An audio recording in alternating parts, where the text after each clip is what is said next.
Bienvenidos a Charlando con Estrella, un espacio donde hablamos sin filtros, desde el corazón y con propósito de Dios. El día de hoy estaremos hablando de la esterilización forzada en personas con discapacidad. Para ello tenemos a la siguiente invitada. ¿Se puede presentar, por favor? Claro que sí, soy la licenciada Yesenia Velázquez y soy licenciada en Derecho, graduado por la UNAM. Actualmente estoy a cargo o soy directora de Abogados Cristianos Especializados y bueno, pues agradecemos que nos hayan invitado a esta charla, a esta plática, para revisar desde el punto de vista jurídico el tema de la esterilización forzada en personas con discapacidad.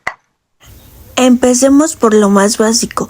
¿Qué es la esterilización forzada? Ok, bueno, aquí hay algo muy importante. Es cuando a una persona, en este caso a una persona con discapacidad, la operan o le dan algún tratamiento con el objetivo de dejar a esta persona sin tener hijos. Y esto se hace sin que la persona con discapacidad lo haya decidido, sin que esta persona haya dado su permiso, aprovechando un momento en que no podía decidir. Y aquí la palabra fundamental es que la persona no pudo decidir, por eso es forzada. Y es muy importante señalar que la decisión de la persona es importante, sea que la llevaron a la fuerza, la llevaron con engaños o bien no le explicaron el tratamiento que le iban a realizar, pues estamos hablando de que es algo forzado. ¿Y por qué les pasa más a las personas con alguna condición o discapacidad? ¿Por qué es más probable que a ellos les pase? Pues bueno, aquí hay algo muy importante. Durante años se ha creído algo equivocado y se creía o las personas, sea familiares, tutores o a veces inclusive el mismo médico, decían vamos a realizar este tipo de procedimientos para proteger a la persona. Pero aquí cabe resaltar algo. El proteger a una persona no puede entrar en el término de quitarle el control sobre su propio cuerpo. Hoy la ley lo dice muy claro. La decisión de tener o no tener hijos no lo puede tomar otra persona por ti. No lo puede tomar esta decisión ni tu papá, ni tu mamá, ni tu tutor, inclusive ni un juez. Y más adelante vamos a revisar algunos como especificaciones, pero siempre la decisión la tiene que tomar uno mismo, o en este caso, sea si yo soy una persona con una discapacidad o si no lo soy, este tema de tener o no tener hijos lo tendremos que tomar nosotros. Y no podemos decir que porque cuido a esa persona, entonces no la informo y la llevo a hacer algún tipo de procedimiento. Ok, ¿y qué factores cree usted que consideran para ver si una persona con una discapacidad o condición requiere una esterilización forzada o no al momento? Bueno, pues aquí hay algo muy importante, o sea, número uno, sea una persona con discapacidad o no lo sea, tendría que estar informado. ¿Desde qué estamos hablando? O sea, informado más allá de la economía, estar informado de cómo está tu condición física y tu condición reproductiva. Y podríamos decir, ay, pues obviamente ya está discapacitado, pues ya está mal, ¿no? O sea, podríamos como determinarlo así, pero la realidad es que no, o sea, habría que darle todo el panorama informativo y esto sí recalco, porque sea una persona con discapacidad o sin ella, tendría que hacerse los estudios correspondientes para saber cómo está su salud reproductiva. Y desde el panorama de si es viable o no, entonces ya tomar la decisión. Entonces aquí vienen casos importantes de personas con las que hemos trabajado hablando de temas de cáncer y de todo este tema con mujeres, ¿no? Un ejemplo, cuando una persona, una mujer, tiene algún tipo de tumor y entra a una cirugía, los médicos te explican que si en esta cirugía detectan algún tipo de cáncer, vamos a ponerlo cáncer en el ovario, cáncer en las trompas, cáncer inclusive en el útero, ellos te dicen, como en el momento está el patólogo y hacen las biopsias de tamizaje inmediato, ellos dicen, si da en ese momento positivo en cáncer, lo recomendable es hacer el retiro de todo, o sea, de todo el aparato reproductor. Y podríamos decir ahí, es que van a esterilizar a la persona. Bueno, aquí estamos hablando de un tema de ponderación. ¿Qué es una ponderación? Es qué vamos a poner por encima. Y siempre por encima tiene que estar el derecho a la vida o la vida de la persona. Entonces, en casos muy específicos como esto, y que antes de entrar a una cirugía un médico te lo explica, entonces podríamos decir, es que el médico hizo una esterilización y no me avisó. Bueno, había una probabilidad de que podría quitarte todo el aparato o no podría quitártelo, pero ya te explicó y entonces ya estás consciente. Hay otros temas en donde dicen, bueno, en ese momento se revisó, no era cáncer, solo quitamos el tumor, cerramos a la persona y probablemente pues vas a tener una alta posibilidad, en este caso las mujeres, de poder ser una mamá. Pero sí es muy importante que la persona que tiene el deseo y que toma esa decisión, vaya, se realice todos los estudios y entonces un médico le dé una explicación de si es viable o no es viable. Y aún así, la decisión de quién es, no es del médico, sino más bien, y más allá que de la persona en específico, sería de la pareja que está decidiendo, pues, tener un bebé, ¿no?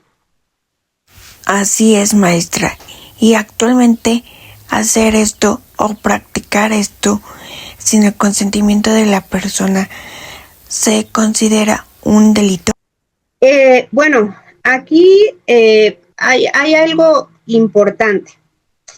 En la ley de este país, o sea, de México, nos establece en el Código Penal Federal, en el artículo 199, que la esterilización provocada dice que se comete un delito si no se tuvo el permiso de quién, de la persona. O sea, si le hacen un procedimiento para dejarla sin poder tener un hijo, sin haberle explicado, un ejemplo, estábamos hablando del tema de cáncer, pero si entra a la persona y le van a hacer un procedimiento le van a quitar la vesícula, ¿no? O le van a quitar el apéndice y vamos a pensar, esta persona es con discapacidad, pues de una vez, ¿no? Le quitamos el aparato reproductor o hacemos tal cosa.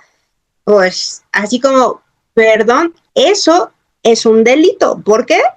Porque a esa persona, sin su consentimiento, pues obviamente le están haciendo una cirugía o le están esterilizando provocadamente este delito. Y bueno, aquí hay algo importante. Si se realiza esto, estamos hablando que la pena es de 4 a 7 años de cárcel. Y también existe una multa. O sea, no solo la persona se podría ir a la cárcel, sino que también la pueden multar. Y aparte, la persona estaría obligada a reparar el daño. ¿Esto qué es? O sea, a una persona que se le provocó una esterilización, estamos hablando que le va a generar un daño de por vida. Entonces estamos hablando que es un tema físico, un tema psicológico y la persona que sufrió este delito pues tiene que cubrir todo eso para poder estar mejor. Entonces aquí es algo también de señalar. ¿Quién puede ser acreedor a esta pena? Puede ser el hospital, puede ser el médico, puede ser la persona que posiblemente con engaños, o sea, llevó a la persona con discapacidad a realizar esta cirugía, ¿no? Que es una esterilización provocada. ¿Y aquí en la Ciudad de México también se considera un delito? Sí, aquí en Ciudad de México estamos hablando que el Código Penal de la Ciudad de México, en su artículo 151, castiga a quien le haga un procedimiento de esterilización a una persona mayor de 18 años sin su permiso. Y aún estamos hablando que, vamos a ponerlo, pero ahí dice que una persona mayor de 18 años, pero aún los protocolos para niños, niñas y adolescentes también establecen que ellos tienen un derecho, ¿no?, a su identidad sexual. Entonces, parte de esto, el hacerle un procedimiento a un menor de edad, a una menor de edad sin su consentimiento, también es considerado como un delito porque estás afectando su sexualidad, estás afectando su género y todo esto. Entonces, más bien, solo si estuviéramos hablando de un tema de ponderación, de que su vida estuviera en riesgo, posiblemente sería tomar una decisión, pero si la vida de la persona no está en riesgo, tendrías que esperar a que la persona cumpla la mayoría de edad y entonces tome una decisión propia. De acuerdo, y dígame, ¿un solo caso en una persona con discapacidad puede tener varias consecuencias? Sí, y bueno, aquí hay algo muy importante. ¿Por qué? Porque esto se puede ver de tres maneras. La primera puede ser un delito. Ahí responde la persona que lo hizo, por ejemplo, un médico, ¿no? O sea, hablábamos del tema, me iba a operar el apéndice y terminó haciéndome otro procedimiento aparte de lo que iba, ¿no? O bien me llevaron con engaños a realizarme este procedimiento. Entonces, eso estamos hablando, ejemplos que estamos hablando que es un delito. La segunda también es una violación a los derechos humanos. ¿Esto qué quiere decir? La persona con discapacidad va al hospital público, ven que tiene una discapacidad y le realizan este procedimiento. Pues obviamente ahí estamos hablando que está violando sus derechos humanos. Y también en tema de las mujeres en específico, es un tema de violencia. ¿Por qué? Porque hacer esto contra una mujer y hacerlo en un hospital, esto lo establece en la ley de acceso de las mujeres a una vida libre de violencia. Entonces, tiene derecho la mujer, sea con discapacidad o sin ella, a tener una libre sexualidad. Entonces, aquí lo importante es más bien mantenernos informados. Entonces, estamos hablando que tiene tres ejes, que puede ser desde un delito, desde una violación a derechos humanos y también desde una violencia que está especificada. Entonces podemos decir que con esta información de que es un delito, estas prácticas ya no se realizan o se llevan a cabo en personas con discapacidad porque ya están más informados, entonces ya no se lleva a cabo en la actualidad. Yo podría decir que sí, un poco menos en la Ciudad de México, porque estamos hablando que es como la modernidad, pero si nos vamos al país en general, sobre todo en zonas más rurales o donde hay menos acceso a la información y a la educación, Ciudad de México es una ciudad de privilegio. ¿Por qué? Porque estamos hablando que una persona con discapacidad se busca no tratarlo o no tratarla de una manera diferente. Y aún así, es una lucha constante. Pero si nos vamos a otras zonas más rurales, ahí estamos hablando que están como todavía en la prehistoria, ¿no? Y entonces es como si fuera una maldición, es como si la persona con discapacidad entonces no tiene derechos, entonces no puede opinar, como si vieran a personas como si fueran de segunda, ¿no? O como es que no le gira la cabeza. Entonces, tristemente podría yo decir que sí sigue sucediendo y que médicos inclusive lo siguen practicando. Pero podemos decir que eso ya ha cambiado gracias al cambio de las leyes que protegen más a las personas con discapacidad y los toman en cuenta. Sí, bueno, aquí hay algo importante. Conforme a nuestra ley o la ley como se venía desarrollando, había algo que tú podías hacer, o sea, el familiar podía hacer, que eran los juicios de interdicción. ¿Esto qué quiere decir? Hacías un juicio en donde demostrabas que la persona no tenía la capacidad física, mental, emocional, etcétera, y entonces el juez decía, ok, esta persona tiene esa discapacidad, no puede decidir, tú vas a decidir por ella, ¿no? Se da una reforma y actualmente Ciudad de México es como de los primeros, a nivel México, es de los primeros en adoptar ya esta nueva forma de ver, y estamos hablando que ahora la interdicción desaparece, tomando a la persona con discapacidad, que esta persona es libre de poder tomar sus decisiones. Y pueden decir, ay, ¿cómo va a ser libre? Bueno, sí va a necesitar de ayuda o se llaman apoyos, pero el apoyo no puede tomar la decisión por la persona con discapacidad. Entonces estamos hablando, si la persona con discapacidad quiere o no quiere tener hijos, ¿quién tiene que tomar la decisión? Sería la persona en específico. Y aquellas personas que van a servir de apoyo, o sea, un ejemplo, si yo tengo una discapacidad, sí las personas pueden servir de apoyo, a lo mejor para llevarme a un médico, llevarme con los especialistas, tomar esta mejor decisión acompañada, pero la decisión de quién va a ser, nuestra, o sea, personal. Entonces se puede decir que ya no es así gracias a la ley. Pues mira, en teoría, o sea, en teoría, en un juzgado, por lo menos en Ciudad de México, ya no te van a aceptar una interdicción. Esto estamos hablando que a partir del 2024, la Suprema Corte de Justicia la eliminó. Tristemente, y algo que siempre recalco con las personas con las que les trabajamos, a veces lo que está en los documentos es una cosa y la realidad práctica así es. Entonces, en teoría o de manera legal y lo que está establecido, nadie tendría que decidir por una persona con discapacidad. Sin embargo, en muchos casos se sigue haciendo. Y esto, pues digamos que ha ido evolucionando, y si alguien decide sobre mi persona, pues nuevamente tendría yo como persona con discapacidad que acudir a los medios legales y hacer lo correspondiente.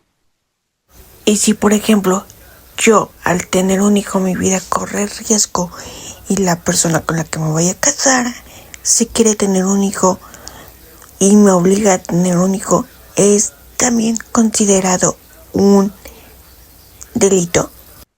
Pues mira, persona con discapacidad o sin ella, y desde un punto de vista más allá que jurídico, sino que más bien moral, y esto lo tendríamos que ver, digo, no sé en la audiencia que escucha, pero vamos a ponerlo, si fuera una audiencia cristiana, lo correcto es esto. Antes de que tú te cases, tendrías que tener unas sesiones prematrimoniales. Y también cuando conoces a una persona y deciden vivir de común acuerdo, o sea, y casarse, pues yo creo que también tendrían que revisar cuáles son las metas en común o cuáles son los objetivos en común. Y si la persona de entrada dice, ¿sabes qué? Mi deseo es formar una familia, pues yo como persona también tendría que estar consciente si eso es lo que yo quiero y si eso es lo que yo puedo hacer. Y ahora, aún con personas que no tuvieran una discapacidad, cuando tú te casas, pueden pasar un sinfín de situaciones. con las cuales el formar una familia va más allá de poder tener hijos o no tenerlos.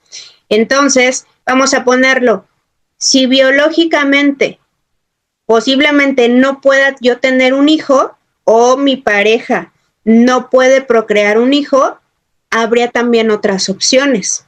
Pero si yo me caso y la persona me quiere obligar a tener un hijo y a lo mejor, o sea, yo también tengo una condición por la cual no puedo o yo quiero obligar a otro, pues eso es un delito, estoy vulnerando al otro y entonces tendríamos que replantear, o sea, ¿qué pasó cuando formaron su familia, no? O sea, con el antes de. Y entendiendo nuevamente que cuando formas una familia o te casas, pueden suceder un sinfín de cosas. Y entonces te estás casando con la persona o por lo que te puede dar. Y eso estamos hablando de dinero, estamos hablando de hijos, estamos hablando de muchas cosas. Y cuando estás en el altar, no se supone que decimos en las buenas, en las malas, con salud, sin salud, con esto, con lo otro. Y entonces, o sea,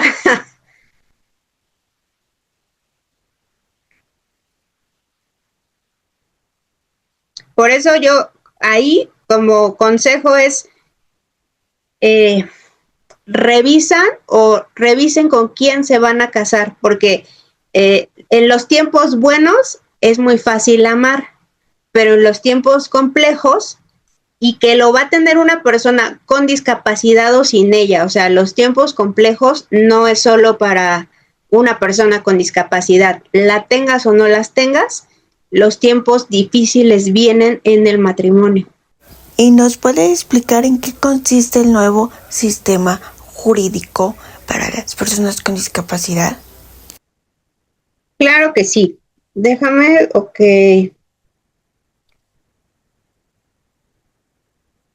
Ok. Bueno, aunque esto suena muy técnico, el sistema viejo, el sistema jurídico viejo decía, tú no puedes decidir, entonces alguien más tiene que decidir por ti. El nuevo sistema jurídico dice lo contrario, si estamos hablando en el viejo sistema, decía, la persona con discapacidad no puede decidir, entonces hay que hacer un juicio de interdicción para que una persona que sí esté cuerda, ¿no? Porque así se entendía, entonces decida por ella. Sin embargo, ya se ha hecho la valoración y se revisó que se estaban vulnerando los derechos humanos de quién, de la persona con discapacidad. Entonces, hoy el nuevo sistema jurídico lo que dice es, tú sí puedes y lo que necesitas no es que decidan por ti, más bien es que te ayuden a entender algo para que tú puedas decidir qué es lo que tú quieres. Pero esto es importante, la ayuda, o sea, o la persona que te va a ayudar no va a decidir por ti. O sea, esta persona lo que va a hacer es te va a acompañar, te va a explicar con claridad, te va a ayudar a comunicar lo que quieres. ¿Por qué? Porque estamos hablando de diversas discapacidades y entonces ese apoyo tendría que ayudar a explicar qué es lo que la persona quiere y te ayuda a entender qué va a pasar si tomas esta decisión o tomas esta decisión. Pero la decisión sigue siendo ¿de quién? Mía, o sea, de la persona. Ajá. Y la ley dice algo importante. Las ayudas o estas personas que ayudan nunca se dan para los actos personales. ¿Esto qué quiere decir? El decidir si quiero tener hijos o no los quiero tener, si mis aparatos reproductores tienen que estar o no tienen que estar, la decisión es una decisión personal. ¿Y un familiar puede firmar esta autorización para la esterilización de una persona con discapacidad actualmente? No. Y hoy, según la ley, esta firma no tendría una validez. Nadie puede dar un permiso para esterilización en nombre de otra persona adulta, ni con la mejor intención. Si alguien lo hace, esto puede ser un delito y es una violación a los derechos humanos. Entonces, nuevamente, o sea, si me van a operar de el apéndice o me van a hacer algún tipo de procedimiento, o yo llevo a la persona con discapacidad y le digo, pues de una vez, ¿no? O el doctor dice, pues de una vez lo esterilizamos. No, stop. O sea, eso es un delito. Sin embargo, sí creo que siga sucediendo.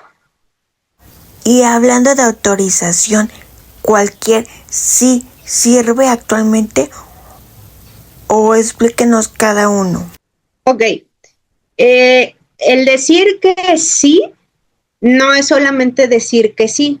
O sea, para que este consentimiento tenga veracidad o tenga validez, debe de cumplir 4 cosas.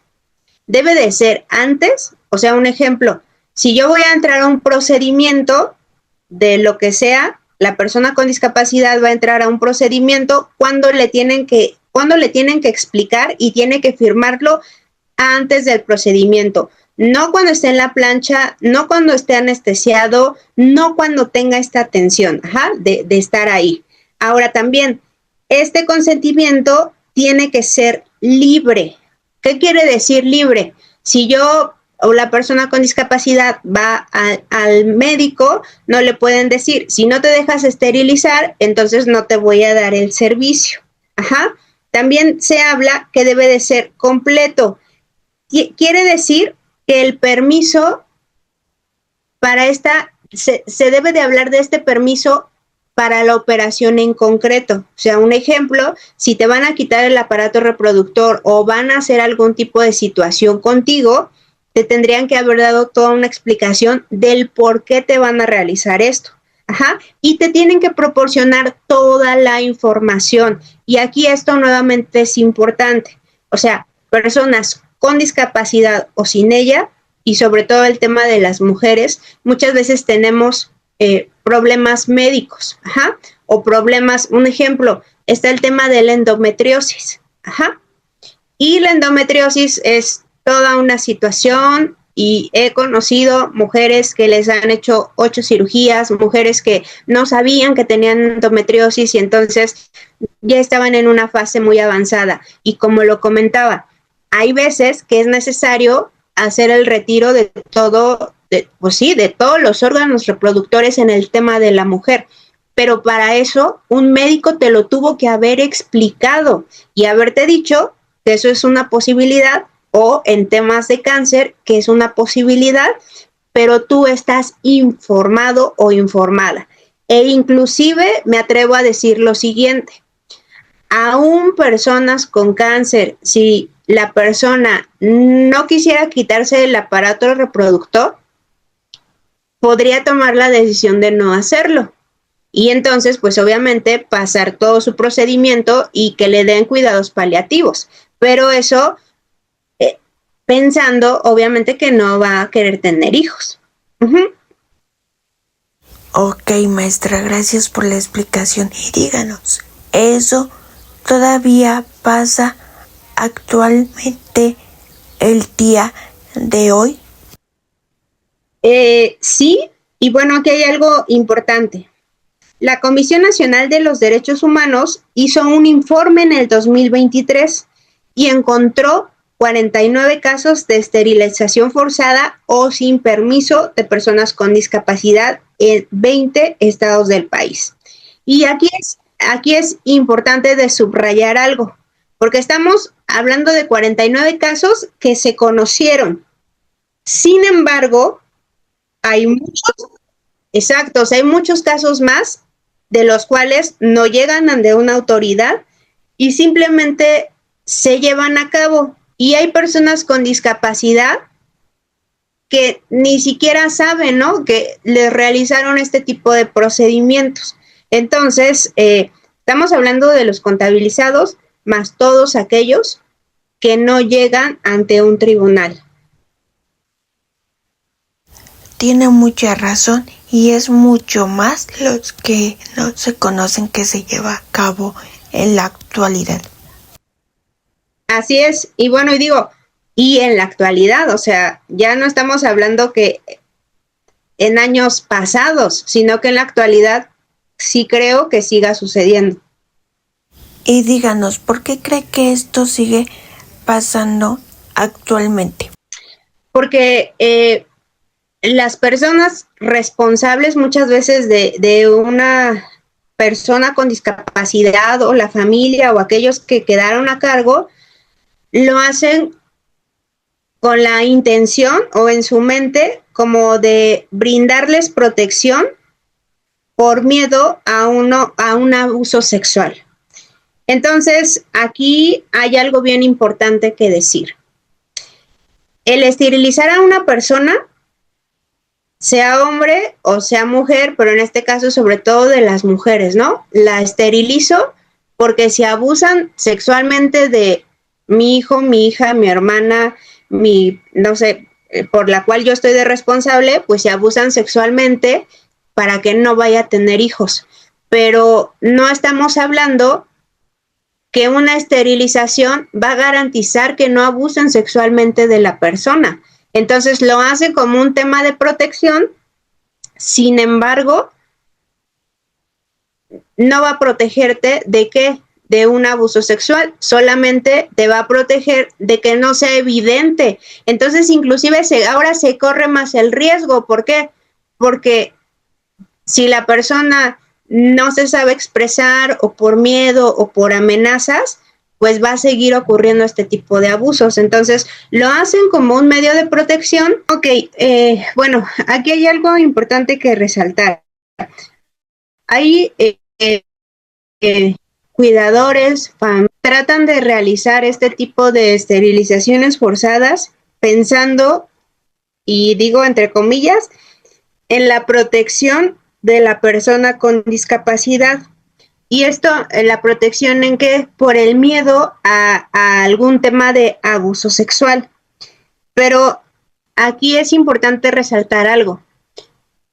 El que esterilices o le realices algún tipo de procedimiento a una mujer con discapacidad no quiere decir que estás evitando aquel posible abuso sexual. O sea, esto es importante.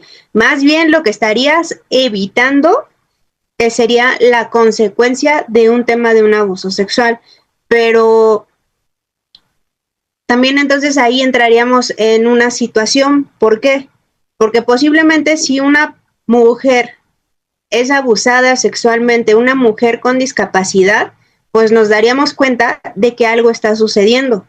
Pero si tú le realizas un procedimiento con el cual ya no nos vamos a dar cuenta, pues también se estaría abriendo la puerta a aquellos depredadores, ¿no? Que realicen este tipo de prácticas de estar abusando sexualmente de las personas.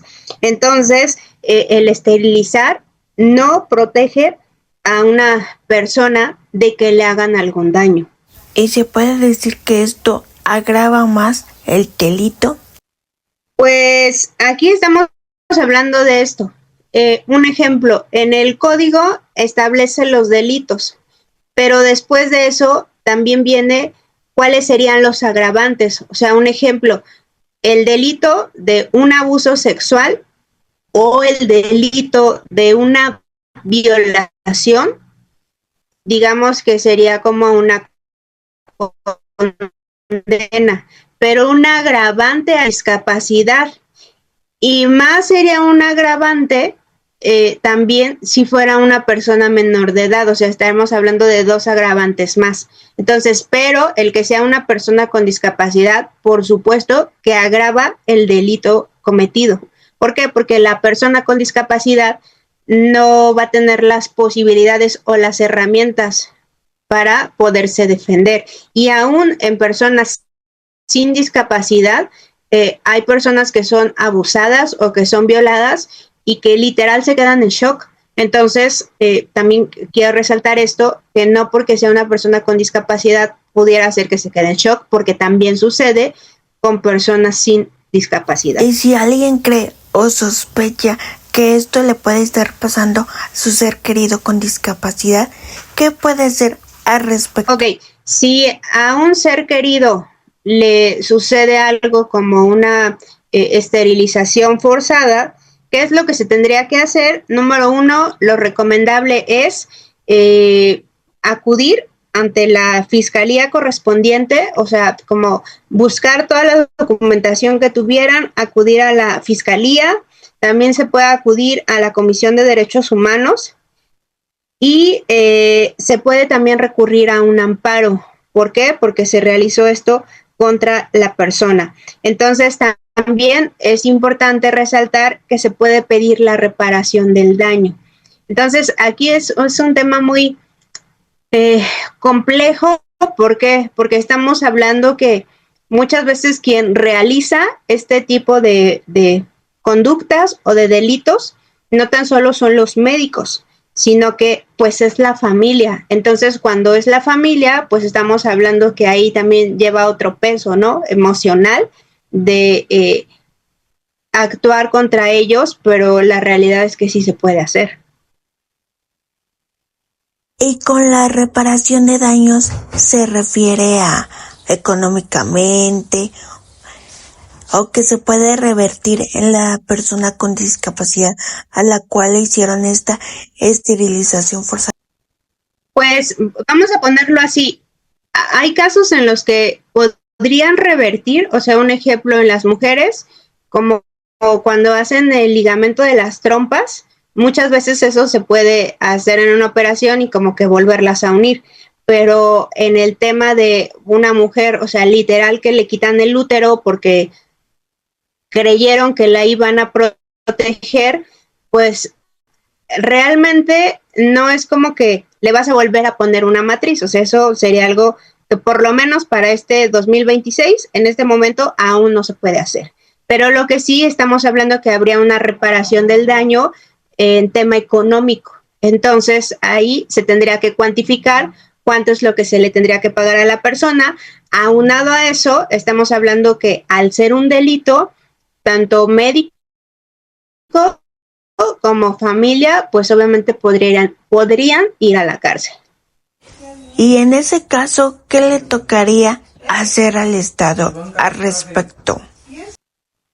Pues el Estado, bueno, número uno, o lo que ya está haciendo es, uno, está haciendo las modificaciones a las leyes correspondientes. Número dos, tendría que comenzar a dar más difusión a todas las reformas y a los derechos que una persona con discapacidad tiene. La realidad es que, por lo menos en papel, México sí ha sido un país que ha estado avanzando. Desgraciadamente, en la práctica, muchas veces no se lleva a cabo. Y también no se lleva a cabo porque una persona con discapacidad o una persona que no la tenga no acuden a los medios legales que sí se tienen. ¿Por qué no se acude a ellos? Pues por desconocimiento, ¿no? Pero vamos a ponerlo un ejemplo. Una persona con discapacidad necesita una atención médica y si a esa persona con discapacidad le dijeran, sí te vamos a dar la atención médica, pero te tenemos que esterilizar o te tenemos que quitar estos órganos, o sea, y no tienes ningún problema físico en tus órganos reproductores, ¿qué es lo que la persona tendría que hacer? En este caso, la persona con discapacidad tendría que acudir a un juicio de amparo. Y en un juicio de amparo, el juez federal obligaría, en este caso al hospital público, a darle el servicio sin hacer un tipo de estas conductas o de estos delitos.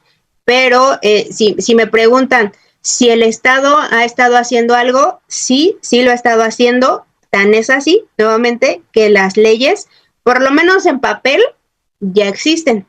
Entonces, la Ciudad de México, de todo el país, de las cosas más modernas, obviamente eso hay que difundirlo pues también en los estados y en las urbes, bueno, en los poblados en donde están un poco pues con mayor ignorancia o desconocimiento de la ley.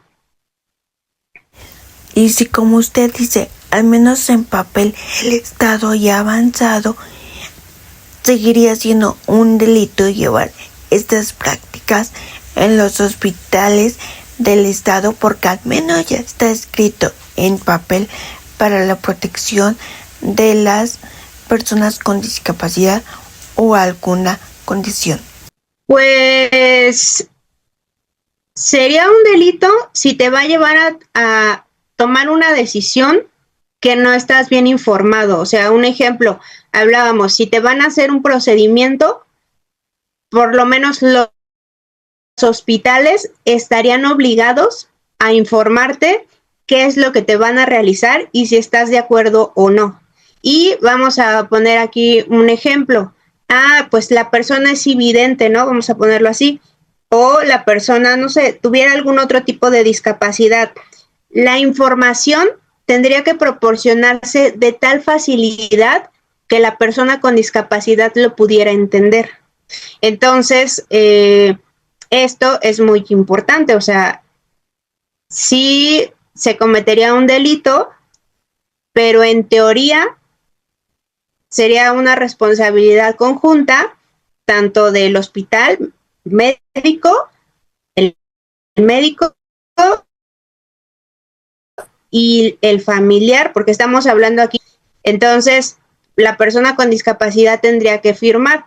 ¿De qué manera va a firmar? O sea, la engañaron, literal.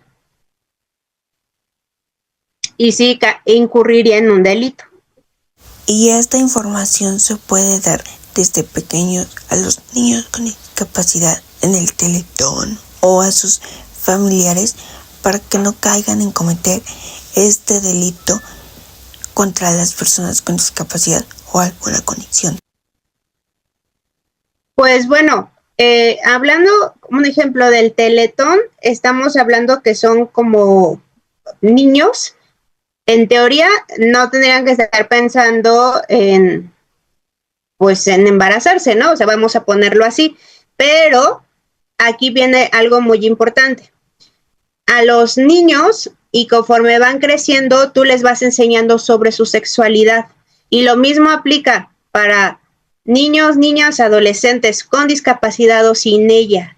Entonces, a un niño o niña adolescente con alguna discapacidad, como padres, les tendrías que empezar a enseñar el tema de su sexualidad.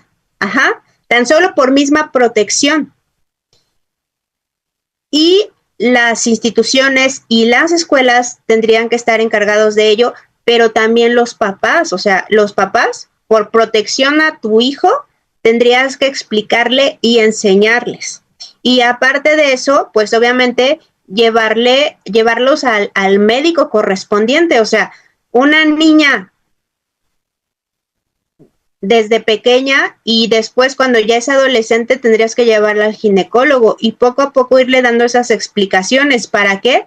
Para que la niña, y en el caso también del niño, pues obviamente estén informados y vayan tomando sus decisiones. Y también importante, y a lo mejor parecería duro, pero la persona con discapacidad también tendría que estar informada sobre el tema de salud que tiene. Y entonces, entender el panorama, ¿no? O sea, entender el panorama completo de realmente quiero ser papá, quiero ser mamá, vamos a ponerlo aquí biológicamente, porque a lo mejor lo comentaba hace un rato. Posiblemente no voy a exponer mi cuerpo por mi condición de salud. Posiblemente hay otros mecanismos, como que, pues vamos a adoptar. Ok, o sea, no vas a exponer tu cuerpo y entonces vas a ser papá o mamá por adopción. Y es un tema válido. O posiblemente yo conozco mi condición, no quiero exponer mi salud y no voy a tener hijos. También es válido. Y yo creo que como sociedad es algo que debemos de cambiar o erradicar, de que vemos a las personas con discapacidad como angelitos eternos que no tienen deseo de casarse y de formar una familia porque no los necesitan, ya que son angelitos eternos. Y si aplaudimos ese deseo a otras comunidades como es la comunidad LGBTQ y con las personas con discapacidad, no hemos cambiado esos prejuicios ni paradigmas como sociedad? Ok, como sociedad tendríamos que ser inclusivos desde el momento de que convivimos con una persona con discapacidad. Y puedo señalar aquí algo importante. Muchas veces, ¿no? O sea, las que son como que tú las observas y te quedas así, esa persona es con discapacidad. Pero hoy en día, ¿cuántas discapacidades nuevas no están surgiendo tan solo en el tema mental? Y son, entonces, ¿cómo eh, sociedad tendríamos más bien no te hace más persona? Porque aún, un ejemplo, yo no tengo hijos, y en mi caso, o sea, el no tener hijos también es como una observación de, ¿por qué no tiene hijos? O sea, también viene como una discriminación, ¿no? En ciertos sectores de, si no tienes hijos, entonces no eres mujer, entonces no pasa esto, no pasa esto, no pasa esto, pero eso ya es un tema dependiendo del sector en donde te vayas como moviendo. Como sociedad tendríamos que ser inclusivos y aceptar a todas las personas, ¿no? E incluirlas y entender que no se es más valioso si la persona con discapacidad tiene o no tiene un hijo, si lo tuvo o no lo tuvo, si tomó esa decisión. Y bueno, aquí viene algo importante. Un ejemplo, una amiga tenía o tiene esclerosis múltiple. Estaba prácticamente, físicamente estaba bien, ¿no? Entonces batallaba con esta situación, decide tener un hijo, no podía tener hijos, entró en un tratamiento, se embaraza. A los 8 meses, su bebé en el vientre muere y posterior a eso, pues obviamente le hacen una cesárea para sacar al pequeño, etcétera. Después de todo esto, la esclerosis múltiple pues se viene con más fuerza y entonces le da torsión en gran parte de su cuerpo. Torsión que ya quedó así. Y al final del día, si a mí me preguntan, pues es que esa no podríamos catalogar si fue bueno o malo. Ella ejerció su derecho ¿a qué? A embarazarse. Y nuevamente, siempre que se toma una decisión, lo correcto sería tomarla informado. ¿Por qué? Porque tienes que saber todos los riesgos que puedes sufrir por un embarazo a nivel hormonal y toda esta situación. Entonces, ella, en este caso en específico, tomó la decisión y nadie la privó de ese derecho. Entonces, si fue bueno o fue malo, no lo podemos catalogar, pero sí ejerció su derecho. Ok, y para terminar, ¿qué mensaje le gustaría dejar a la audiencia? Ok, bueno, quiero señalar dos cosas. Una de ellas, nadie nos puede obligar a qué? A una esterilización. Nadie puede decidir eso por ti. Es tu cuerpo, es tu derecho, es tu decisión. Pero aquí viene la segunda parte de lo que quiero dejar. Número 1, nadie puede decidir por ti, ¿ok? O sea, el tener o no tener hijos, el esterilizarse o no. Y leía en algunos comentarios que dicen, no digan esterilizarse porque eso es para las mascotas. No, pero pues prácticamente también lo hacen con las personas, ¿no? Pero el segundo punto que quiero dejar, el que nadie nos pueda obligar a que nos realicen un procedimiento, no se queda ahí, o sea, no se queda solamente en eso, sino que quiere decir justo lo contrario. Quiere decir que la decisión, al ser tuya, para que sea verdaderamente tuya, debe de ser una decisión que informada. Debemos de conocer que al médico de confianza, revisar cómo está la salud, preguntar todo lo que tendríamos que saber de nuestra salud y lo que va a suceder si nos embarazamos, y también preguntar si no me embarazo, con toda la información que yo tuviera, entonces tomar una decisión de qué es lo que voy a hacer con mi cuerpo. Pero para realmente decir sí o no, es que tengamos que toda la información. Y algo bien importante, la validez como persona no nos la da si tenemos o no tenemos una discapacidad, no nos la da si estamos o no estamos casados, no nos la da si tenemos o no tenemos hijos. O sea, nosotros somos valiosos y aún inclusive una persona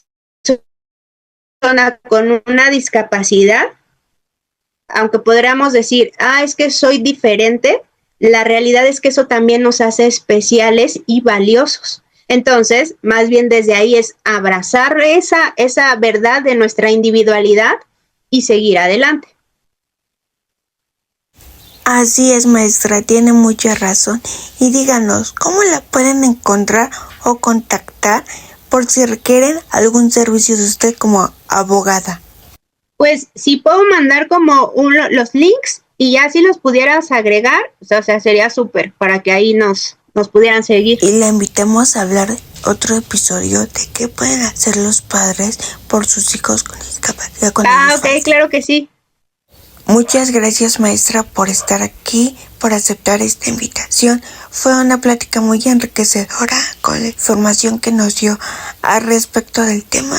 Creo que es un tema muy importante del que no se habla en la actualidad o se maneja como tabú. Le agradecemos muchísimo y si fue de bendición para sus vidas, les invito a que los compartan con sus contactos, amigos y familiares.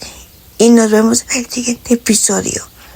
Esperemos tenerla en otro episodio, maestra. Que Dios le bendiga muchísimo y gracias por estar aquí con nosotros. Que Dios te bendiga, hija. Dios. Y ahí estamos en contacto. Claro que sí, con mucho gusto. Adiós, maestra. Bye.